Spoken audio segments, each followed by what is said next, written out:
Before I begin the platform, we need to do a little bit of housekeeping. The first is, I had the flu a few weeks ago, and my voice is just not still there, so I apologize. The next is a really important one, which is the creator of Buffy the Vampire Slayer, Joss Whedon, is an incredibly problematic person. And we would have to do an entire other platform on when or if or whether or how we separate the art from the artist. I'm just going to address it how I normally address it with people, which is if I threw out every book written by a shit human, I would have empty shelves. And if you've been to my house, you know I've got a lot of shelves. Now, shit human is not exactly in our sort of ethical standpoint about what people are, but if I threw out every book written by someone who wasn't exactly eliciting the best in themselves and others, I'd have empty shelves. Isn't quite as pithy, so we're going with that. And we're moving on. The second caveat is if after this platform you get inspired to go out and binge watch Buffy the Vampire Slayer, just know that just get through the first season, okay? It's actually fun, it's campy, but you know what? The rubber monsters are particularly rubbery, and the dialogue is very Southern California 1990s. But after that, as Karen, who did start binging it, said to Karen Schofield-Leka, well, there's 7 seasons of this. There's gotta be a reason for that. I assure you. So this is my favorite show. And when I said, and I planned, I was like, I'm gonna do this from season 6 and season 7. I wish I had cut it down a little bit and just chosen one.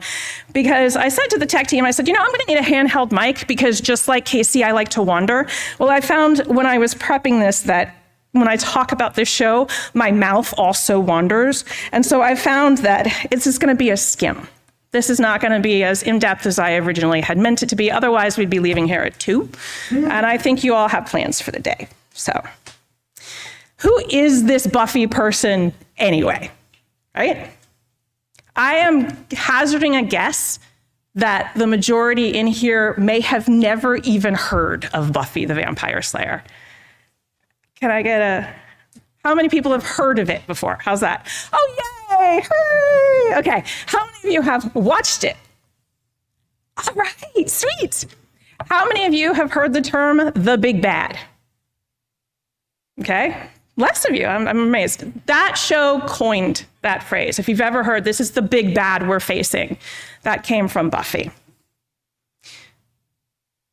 Into every generation, a slayer is born. One girl in all the world, a chosen one. She alone will wield the strength and skill to fight the vampires, demons, and forces of darkness, to stop the spread of their evil and the swell of their number. That's a lot of pressure. That's a big job. She alone? Well, she's not. That's the point of the show. She's not alone. As Spike, my incredibly problematic but very favorite character of this show, says one time, this Slayer's different. This one's got friends. Spike had killed 2 previous Slayers. They didn't seem to have a very long lifespan. But she does, because she's got these friends. Who are these friends? Well, you have Giles. He is her watcher. He is an older man. He ends up being a father figure to her. The watchers are supposed to be somewhat detached and mostly just document what happens to these Slayers, sometimes give them some training and guidance, but Giles becomes essentially her dad. You have Willow, who begins as a uber nerd, super hacker, and becomes pretty much the most powerful witch in the world. And then you have Xander, who is Joss Whedon's self-insert, who's just supposed to be that regular guy. Xander's a problematic character too, just so you know. Even though she's not going to come up in as much as I talk about season 6 and 7, for the themes that I'm talking about, that is. I want to give a special mention to Tara, who is Willow's girlfriend. And the reason for that is because Tara was so important to the fandom, particularly the queer fandom. Because unlike so much else in the 1990s, their relationship was not a fetishized ratings grab for the male gaze. It was a true relationship. It was a healthy relationship, certainly the healthiest on the show and possibly one of the healthiest in television, period. And at a time in the late 90s and the early 2000s, the queer community did not have that in their culture. It is an important breakthrough for that show. So, some other major plot points we have to do for our housekeeping. Buffy dies twice, just so you know. And that's really important. She dies briefly in the first season. And what this does is this allows another Slayer to be called. And that's important for down the line in this platform. So just hold on to that. She dies at the end of season 5. She realizes that the only way to close this hell dimension portal and not unleash hell onto the earth is for her to die. That is very, very important for season 6. When I first told Adam, I asked him to do this because I figured he might be the only officiant who had watched the show, and I was right, so thanks, Adam. When I told Adam, I was like, I'm going to be doing this, talking about how we're going to survive the apocalypse from the perspective of season 6 and 7. He went, bold choice. Controversial. And so, for those of you who wondered why I chose a song that at the end of Centering goes, woo! It's because I wanted to get you in the sort of mind frame that Buffy is in at the beginning of season 6. Because she had died, her friends thought she was trapped in hell, but it turned out her work was done. She was at peace. She was finally safe, and she didn't have to worry about anything anymore. But they resurrect her. The title of this platform, Once More, The Feeling, comes from the musical episode of season 6. The music today is all from that episode, besides the closing song, of course, our song of the month. So if you were wondering about some of the lyrics at first, that's why. But I want you to think about that once more with feeling, okay? Because once more, she thought her fight was done. She thought it was safe. She thought she was finally safe. We've done this before. We've done this week before, right? With feeling. We did it with feeling the first time, for sure.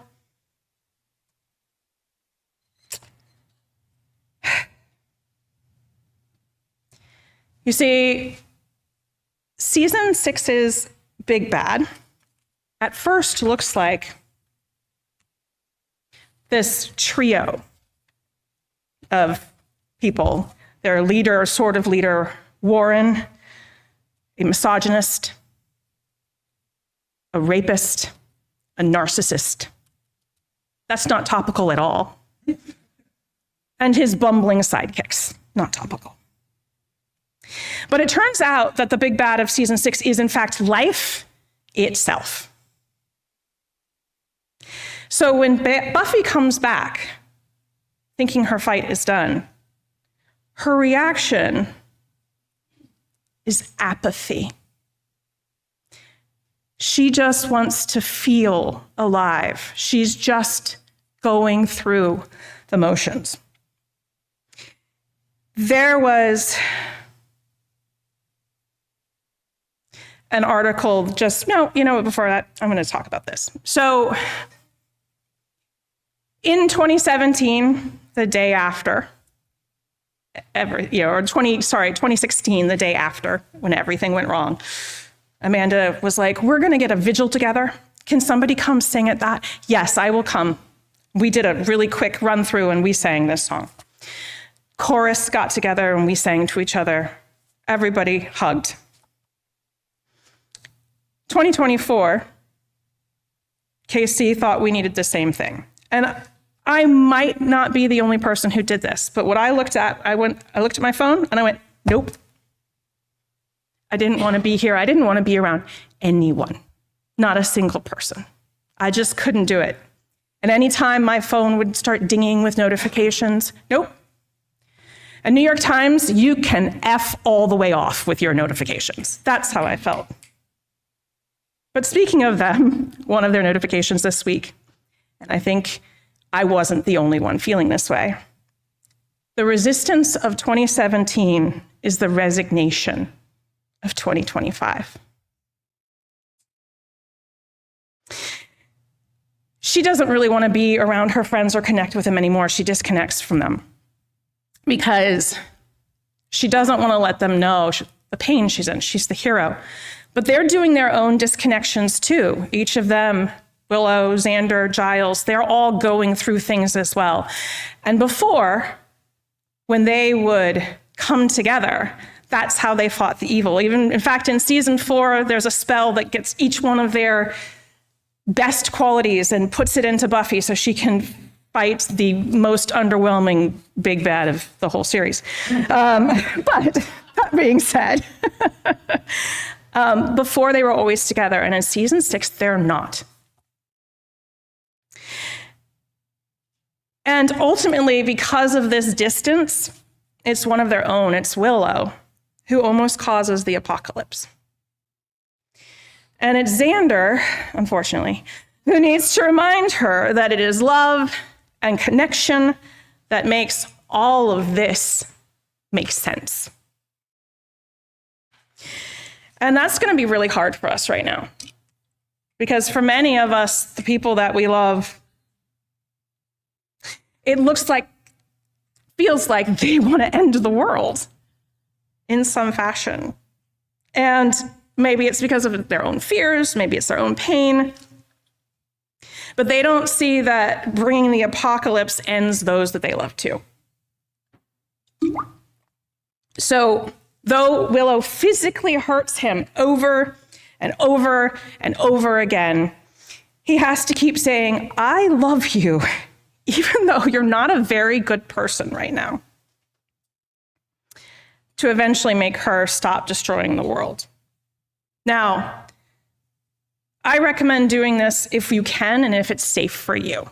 For some of us, that's not going to be very safe. But if you can, it might be a way forward. Of course, Xander is the cis-het white dude, so it was kind of safer for him than others. Maybe it was appropriate. I always wondered why he got to save the world now. In this moment, I kind of understand, I guess. In season 7, the big bad is the first evil, just evil. This very first evil that was disembodied. He needs actual physical people. In this case, another narcissistic, chauvinistic man, Caleb. Babe, I hadn't watched the show yet when I named you. I apologize. He's named after a much better character in fiction, so. Their goal is to go around and kill all the potential slayers that could possibly be called in order to win, in order to finally be evil. So all of these slayers or potential slayers are then gathered to Buffy for protection, but they're also trying to train them to get them to be able to fight this evil. So they get there and they're newbies. They don't know what they're doing. And they screw up a lot. So for those of you who have been around WES for a while, you might remember in 2017, we suddenly were a much, much bigger congregation. We expanded so much that we had no room in these seats.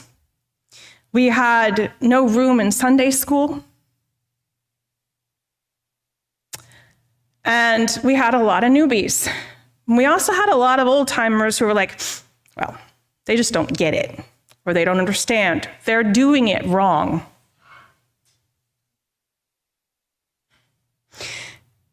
We had to learn at that time, of course, and we had to teach people that intention and impact are not the same thing. And we should definitely hold on to that. Intention and impact are not the same thing. But perhaps this time, when we get a bunch of people we've never seen coming in before, and they're not quite doing it right, maybe we can start with their intention.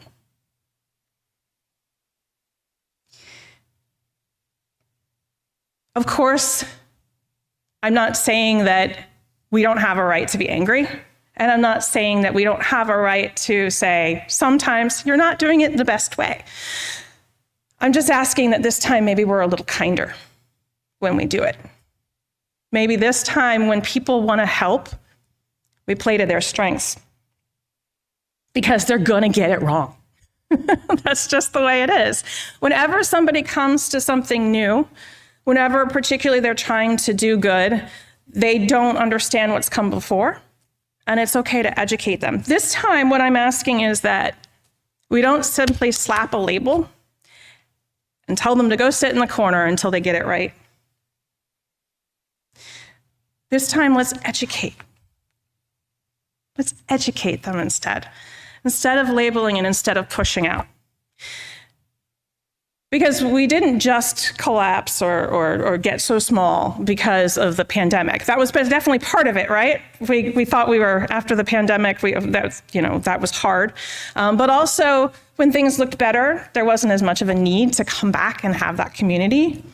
But I think some of it too was that we did a lot of labeling. And I don't mean just us. I don't mean just WES. I saw a lot of labeling happening all over the place. People who would try to start doing something and maybe they were a little tone deaf, maybe they were a little white, but we didn't take the time to explain. We just said, you know what, you're A, and we pushed them out. And we said, well, you know what, if you can't learn, we don't really need you anyway. Well, when you're fighting evil, you need every bit of person who's willing to fight it with you. And I think that we saw what happened when the people we told we didn't need didn't end up showing up.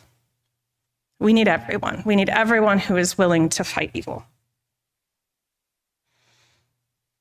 There are 2 redemption arcs in this season of Buffy as well. Now, redemption is not something that we talk about in this space. That's very Judeo-Christian, right? It's not, we don't really think about redemption. I will say though that all of my favorite stories have a redemption arc, every single one. And I think that I connect with that in particular because I am my own worst critic and I beat myself up a lot. And I need to see that maybe, I did something wrong, I can make it better. When you see somebody who's really evil, though, and they get better, that's empowering. So my favorite character, Spike, as I said, does something really bad at the end of season 6. And the moment he realizes he's done it, he is horrified. Spike is a vampire, and in this universe, vampires have no souls. The only other ensouled vampire had it as a curse, and it made him better. This is why I'm a Spike fan and not a Buffy fan, if you're familiar. Or sorry, not an Angel fan as much. So he goes off to do the hard work of becoming a vampire. He actually has to go through horrific trials in order to earn his soul, not be cursed with it, earn it. Essentially, in a season, at the end of season 6, where the entire cast could really have used some therapy, Spike is the only one who actually does something that is a metaphor for therapy. And he comes back in season 7, and there are many people who don't want to forgive him. Buffy does. She does not, however, forgive Faith, who back in season 3 had done many things that were very bad. Faith is the slayer that was one of the slayers that was called after her. And when she gets to town, she has nothing. Watch her husband slain. She's living in a motel. Mind you, nobody offers her a place to stay. And when she makes a mistake, and it is a true mistake, they all sort of treat her like she isn't quite one of them anymore. And so the person who comes and collects her as one of them is the mayor, who is the best big bad, by the way. And he is the best big bad because he is a human who wants to be a demon, but he has a lot of the sort of niceness, the kindness that I often saw when I was working in a restaurant across the street from the Capitol, and the same one that had MSNBC and Fox News in it. And I tell this story a lot because, so if you've heard it before, I do apologize. What we would often find, though, is that when we would serve people who had values that were just terrible and cruel, they would often be the nicest. And those that we agreed with would be dismissive and rude. It was hard. One day I went up to a table and the man at the second seat was on his phone while I was trying to take orders and tell the specials. And then he looked up and he put his phone down and he apologized profusely for having been rude and not paying attention, asked me kindly to repeat myself. Joked a bit. I walked away. My friend Brandon, black, gay, comes up to me and goes, "How bad is he?" And I was like, "Who?" And he says, "Rick Santorum." And I went, "What? Where is he?" He goes, "Well, that table over there." "Really? They were so nice. Which one is he?" I recognize no one, by the way. And he was like, "Seat 2." And I was like, oh my God, he was the nicest one. Meanwhile, we would do anything in our power not to wait on Nancy Pelosi. See, because that's what that sort of face-to-face does. People overlook things a lot of times when you're just kind to them. And Faith had this mayor that was kind to her and seemed to care about her. Actually, I think the mayor does more than the people that I'm talking about actually care about me. But it makes a difference. It makes a big one. And Faith then has to go off and do some work in atonement herself. And when she comes back, Buffy is not ready for that. She's not ready to see that she's done that work. And we're going to see a lot of people in the next few years with buyer's remorse. We're going to see a lot of people who are going, "I didn't know," or "I didn't think it was going to be that bad."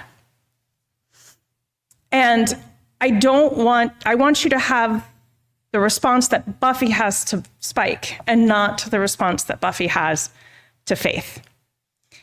I want you to not say, "Well, you wanted this, you get it now, you get what you deserved." That's not helpful. Remember, when we're fighting evil, we need every bit of help we can get. We have whole sections of bookstores and libraries for self-help, and yet when people then try to work to change, we go, "No, you're always that person. That was the person you were always that person." I'm not saying you have to forgive everyone who's hurt you. You can't. You have to make boundaries sometimes for your own self-protection, but don't be smug. That's all.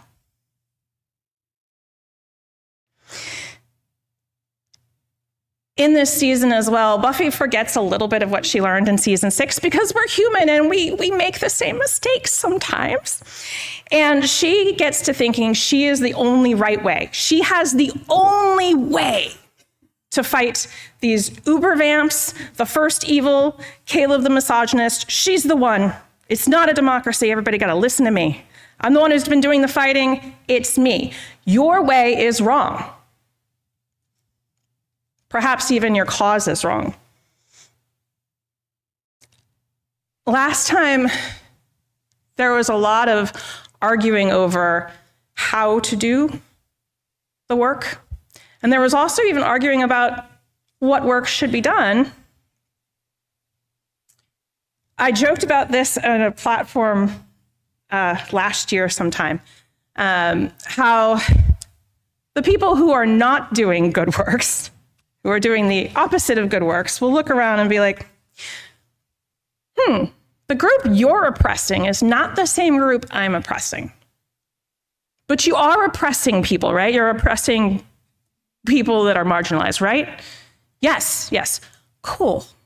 When it's time for you to need a little help with that, just let me know. And when I need your help, please let me know. Let's get in on the oppression all together.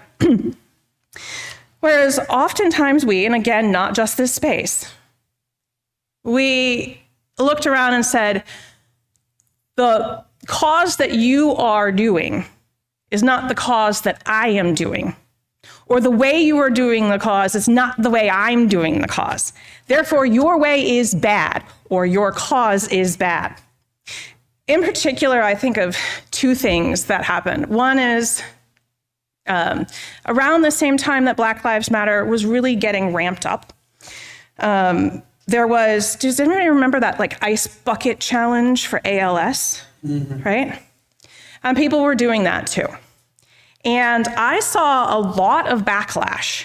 How dare you be taking the time away from Black Lives Matter to do this silly, frivolous thing? Is supporting and raising money for a disease, a degenerative disease, bad? Is it bad? Is it wrong? Why can't we have both? Everybody's going to have something that they're just better at, or a cause that speaks to them more. All of us are. There was a very famous musician was using his platform on Twitter to raise, it was similar time, to raise awareness for mental health. His songs are about it as well, suicidal ideation, depression, isolation, and things that, so this is, because for him, this is his experience and that was his life. He could speak to it. And people started yelling at him for not using that platform to say Black Lives Matter. And he said, you know what? Of course Black Lives Matter, but I would just be another white dude on this bandwagon. And there'd probably be a bunch of you who would say, oh, you're just taking this cause for your own promotion. He's like, and I'm not a Black person, so I can't speak to that as much, but I am a person who suffered from depression and suicidal thoughts. And I can speak to that. And that's what I'm using my platform for. There isn't anything wrong with trying to raise awareness about mental health. These can both exist together. It's sort of like at WES, we each have, like, there's groups that do certain things, right? Look, I am a weirdo. I actually don't use tissues. I think they're disgusting. I cut up old t-shirts and I carry them around as handkerchiefs. If you've ever been on a Zoom call with me, you probably see like this giant orange thing and blowing my nose and you're like, what is she doing? It's an old t-shirt. Like, I take the environment seriously, for sure. So we cloth diapered, right? But Earth Action's team, I'm probably not gonna join you guys. Not because I don't think your cause is great. It's just not my specialty. It's not something that's going to make, like, get me powered up, but I appreciate that you are. I'm probably, since I was making the thing about Black Lives Matter, I would more likely show up for that. That's something I'm passionate about, not that I am Black myself, but because I recognize all of the people in my life that have made me, and so many of them were my Black teachers, my brother's best friends, who were always older Black women. This is a cause that's going to make me get up and jump. And each of you probably has something that's gonna make you get up and jump. And I'm not gonna make you feel bad for it not being mine. I just wanna know, are you doing good in the world? Are you? Great. Let me know when the time comes how I can help you with that. I'm not gonna possibly be in the whole way, but when it counts, let me know and I'll show up. And that's what I want us to do. I want us all to do that to each other. We can inform each other, we can encourage each other to show up. Sometimes we're not gonna be able to show up for each other just because. But we should all recognize that all of our causes, if we're doing good, are good.